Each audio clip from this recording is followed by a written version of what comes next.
Hello बच्चों, स्वागत है आपका अपने classes exam study with you में।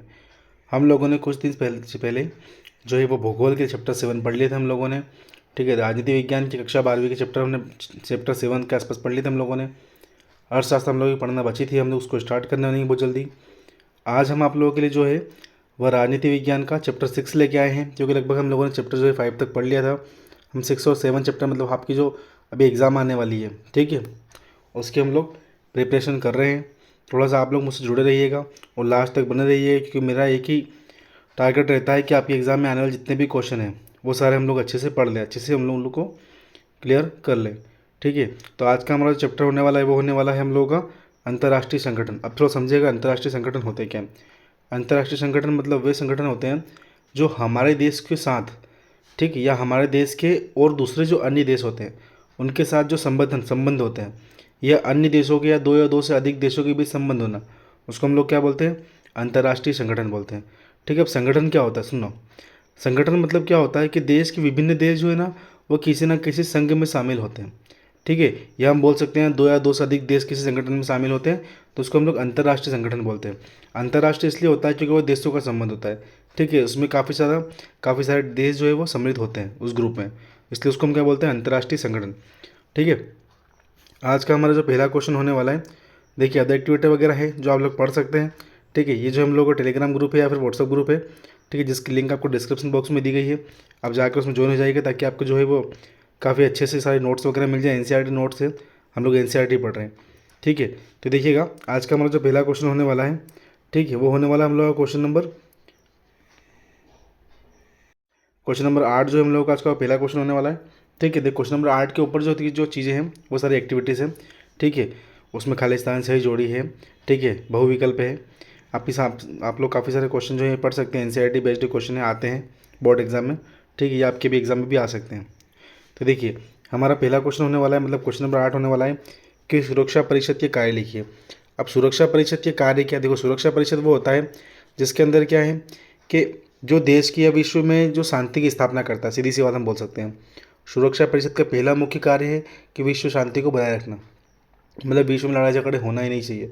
ठीक है, विश्व में दो देशों के बीच में विवाद होना ही नहीं चाहिए, और विवाद होता भी है तो उसको शांतिपूर्ण तरीके से आप हल करो।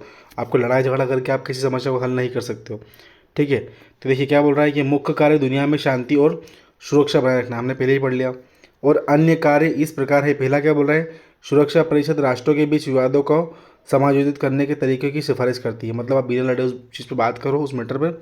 ठीक है, और आप समझौता करके उस चीज़ को वहीं ख़त्म कीजिए। ठीक है, सेकंड पॉइंट क्या बोल रहा है कि सुरक्षा परिषद आवश्यकता पड़ने पर सैनिक कार्रवाई कर सकती है। ठीक है, सुरक्षा परिषद चाहे तो वो सैनिक कार्रवाई भी कर सकती है, परंतु वह चाहती है कि सैनिक कार्रवाई ना होते हुए ये मामला जो है, जो भी आपकी जो विवाद चल रहा है उसको आप शांतिपूर्ण तरीके से हल कर लें, है ना।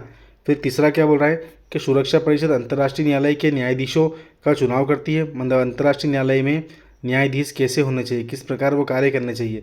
ठीक है, उनमें क्या एबिलिटी है या नहीं है, ठीक है, उनकी योग्यता है या नहीं है, उसके हिसाब से वो उनको चुनाव करती है, मतलब उनको चुनती है और वहाँ पर उनको नियुक्त करती है।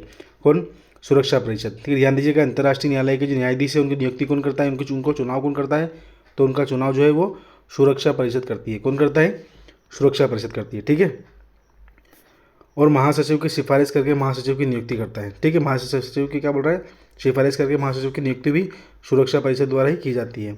ठीक है, फिर अगला पॉइंट है हमारा चौथा, सुरक्षा परिषद किसी भी आक्रामकता को रोकने के लिए आर्थिक मंजूरी भी लगा सकती है। ठीक है, मतलब ये अधिकार भी जो है वो सुरक्षा परिषद के पास होता है। ठीक है, हम आगे बढ़ते हैं। ये अगर आपको डाउट अगर कुछ हो इस क्वेश्चन में तो आप बिल्कुल मुझे कमेंट में बता दीजिएगा, मैं आपको और अच्छे से एक बार उसको एक्सप्लेन कर दूंगा, है ना।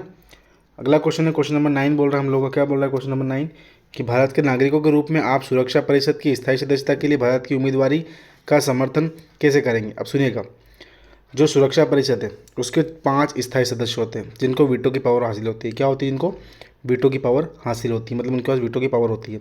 ठीक है, मतलब उनकी अनुमति के बिना या उनकी स्वीकृति के बिना, ठीक है, सुरक्षा परिषद में कोई भी प्रस्ताव जो है वो पास नहीं हो पाता है, ये पारित नहीं हो पाता, हम इसको बोल सकते हैं हमारी भाषा में तो।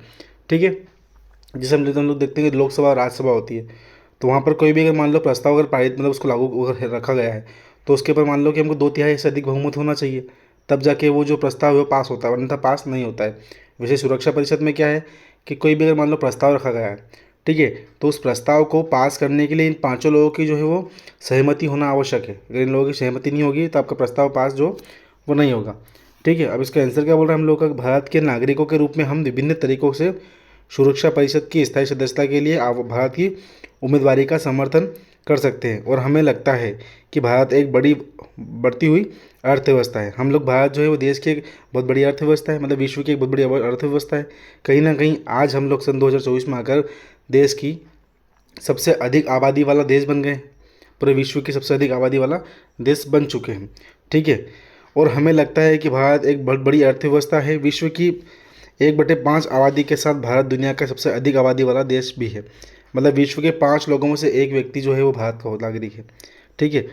भारत दुनिया का सबसे बड़ा लोकतंत्र भी है। दुनिया का सबसे बड़ा लोकतंत्र किसका है भैया, तो भारत का है। ठीक है। विश्व मंच पर भारत का आर्थिक उदय वास्तव में विश्व राजनीति के लिए महत्वपूर्ण है। सबसे बड़ा संविधान भी भारत का है। ठीक है। यूएनए ने भारत नियमित वित्तीय योगदान करता भी है। भारत अपनी विदेश नीति के संचालन में विश्व मामलों में बढ़ते महत्व का प्रतीक भी है। मतलब भारत के विश्व सभी देशों से जो है वो विदेश संबंध भी अच्छे हैं। ठीक है। भारत ने संयुक्त राष्ट्र के सभी पहलों में भी भाग लिया है। मतलब विश्व की किसी भी संस्था द्वारा, किसी भी संगठन द्वारा कोई भी कार्य किया जा रहा है तो उसमें भारत की सहभागिता हमेशा होती ही होती है। ठीक है। फिर क्या बोल रहे हैं, भारत ने संयुक्त राष्ट्र के सभी पहलों में भी भाग लिया है। विश्व राजनीति में भारत के सकारात्मक स्वरूप के पीछे कुछ विभिन्न महत्वपूर्ण कारण भी हैं। ठीक है। देखो ध्यान दीजिएगा, सबसे पहली बात तो यह है कि सुरक्षा परिषद का जो पहला सिद्धांत है कि शांतिपूर्ण सह अस्तित्व बनाए रखना, वही के वही नियम भारत का है कि हम किसी को छेड़ेंगे नहीं। कोई हमको चाहे कितना ही कुछ बोल दे, हम उसको कभी अपमानजनक वर्ड नहीं बोलेंगे, परंतु अगर किसी ने हमको छेड़ दिया तो हम उसको छोड़ेंगे भी नहीं। ठीक है। ध्यान दीजिएगा। आगे बढ़ते हैं हम लोग। अब अगला क्या बोल रहा है कि संयुक्त राष्ट्र के पुनर्निर्माण के लिए सुझाए गए सुधारों को लागू करने में शामिल कठिनाइयों का गंभीर रूप से मूल्यांकन करें। एक काम करते हैं हम लोग, क्लास वगैरह बड़ी नहीं करते हैं, आप लोग ये दोनों क्वेश्चन अच्छे से पढ़िएगा। ज़्यादा क्वेश्चन बच नहीं रहे हम लोग, एक लगभग 3 से 4 क्वेश्चन हम लोग बच रहे हैं। ठीक है। 4 क्वेश्चन हम लोग बच रहे हैं जो कि हम कल की क्लास में आपको करवाने की कोशिश करूँगा, क्योंकि क्लास इधर बड़ी करना नहीं चाहता हूँ मैं, क्योंकि आप लोग शॉर्ट क्लास देखना पसंद करते हैं। ठीक है। और मैं भी चाहता हूँ कि आप शॉर्ट क्लास ही रखें, ताकि क्या है कि एग्ज़ाम टाइम पे आप लोग भी रिवीजन अगर करते हैं तो आप लोगों को बोरिंग ना लगे। ठीक है। और आप लोगों को पढ़ने में थोड़ा सा इंटरेस्ट आए उस चीज़ को। ठीक है। अगर आपको क्लास पसंद आ रही है तो प्लीज़ अपने जितने भी फ्रेंड्स हैं जो अभी क्लास 12th में जो अध्ययन रहते हैं, जिनका सब्जेक्ट जो है वो राजनीति है, पॉलिटिकल साइंस है, ठीक है, आप प्लीज़ उन लोगों तक जरूर शेयर कीजिएगा। ठीक है। और हाँ, अगर ऑफलाइन क्लास आप पढ़ना चाहते हैं तो बिल्कुल आप लोग आके मुझसे मिल सकते हैं। ठीक है। Thank you so much.